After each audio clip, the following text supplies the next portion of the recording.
महमल, आप इत्तेफाक करती हैं भट्टी साहब की राय से? देखिए लीना, भट्टी साहब की तो हर एक अपनी राय है, लेकिन मैं ये जो नून लीग की जो तनकीद है, मैं इससे बिल्कुल एग्री नहीं करती। क्योंकि ये इस किस्म की जो तनकीद होती है, ये फिर एक तो सियासी बयानात भी होते हैं, लेकिन ये सही अच्छी बात भी नहीं होती। क्योंकि आप ये देखें लीना कि जेल में होना किसी के लिए भी बेसिकली किसी का फ्रीडम छिन जाया जाता है। तो यानी कि जब आपने आज़ादी ही उनकी छीन ली, तो वो भी एक बहुत बड़ी सज़ा होती है।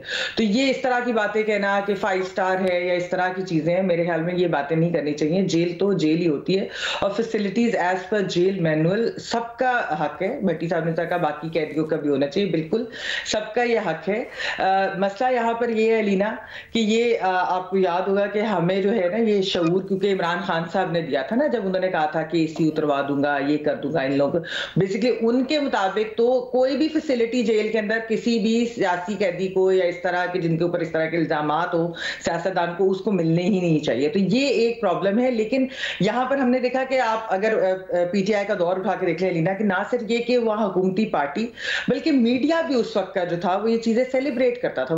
तो आज अगर हम यहाँ पर एक डिबेट कर रहे हैं और हम ये कह रहे हैं कि तनकीद दुरुस्त नहीं है, क्योंकि जेल के अंदर जो भी कैदी हो, वो खा सियासी कैदी हो खा दूसरे हो, उनको जेल मैनुअल के मुताबिक बिल्कुल फैसिलिटीज मिलनी चाहिए और इसके ऊपर जो है वो कोई तनकीद नहीं होनी चाहिए। क्योंकि किसी को अजियत देकर, ये पता नहीं हमारा शायद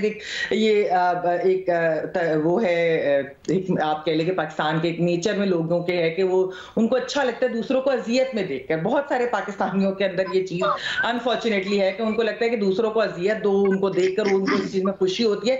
तो इसके अंदर बिल्कुल खुशी नहीं होनी चाहिए। और हमें याद करना चाहिए, वैसे आपको याद होगा अलीना के शाहिद खाकान अब्बासी साहब, वो किस किस्म की उनको फैसिलिटीज जो कि दी गई थी या नहीं दी गई थी। आपको राना सनाउल्लाह साहब के जो है, आपको याद होगा शहबाज शरीफ साहब भी जो कैंसर सर्वाइवर थे, आपको याद होगा कि कोर्ट में आकर फिर उन्होंने कहा था कि दवाइयां और मैट्रेस और कुर्सी, क्योंकि वो कैंसर सर्वाइवर थे, वो बैठ नहीं, उनको जो फर्नीचर स्पेशल चाहिए होता था, ये इस तरह की चीज के, ये वाली चीजें उनको फैसिलिटीज नहीं मिल रही थी जी, क्योंकि वो कैंसर सर्वाइवर है, तो उनको उस वजह से बैक इश्यूज। तो मैं ये बात कर रही हूँ कि वो वाली चीजें जो है ये नहीं होनी चाहिए। ये जो पॉलिटिकल विंडिक्टिवनेस है, ये बिल्कुल नहीं होनी चाहिए। ये चीजें खत्म होनी चाहिए। और अगर इमरान खान साहब को फैसिलिटीज दी जा रही हैं तो अच्छी बात है, वो एक फॉर्मर प्राइम मिनिस्टर हैं, उनको फैसिलिटीज मिलनी चाहिए। और अगर कोई रह भी गई है तो वो भी उनको देनी चाहिए। तो ये बात इस तरह की तनकीद नहीं करनी चाहिए कि कोई 5 स्टार है। मसला ये महमल के जो हुकूमती अरकान हैं या नून लीग वाले हैं, वो याद दिला रहे हैं पुराने खान साहब को उनके बयान, जिसमें खान साहब इस चीज़ को अपने न सिर्फ खुद कहते थे बल्कि जो अपने आगे लोग हैं, फॉलोअर्स हैं, उनको भी कहते थे। और इसको शो ऑफ किया जाता था ये कह के उनकी फैसिलिटीज़ वापस ले लेंगे। मैंने आपको यही चीज कही कि पीटीआई इस चीज को बिल्कुल सेलिब्रेट करती थी उस वक्त। अगर आप मीडिया भी उठाकर बहुत सारे आप शोज देखेंगे, उसके अंदर भी इस चीज को जो है वो सेलिब्रेट किया जाता है। तो इनसे छीनने की बात होती थी। तो ये जो हमारे अंदर ये ट्रेंड है ना, ये खत्म होना चाहिए। हमें कहना चाहिए कि बिल्कुल प्रिजनर्स के क्योंकि राइट्स होते हैं, आपने वैसे ही उनका एक फ्रीडम छीन लिया है। जेल कोई महल नहीं होता आपको, मतलब जेल कोई जो है वो 5 स्टार होटल नहीं होता।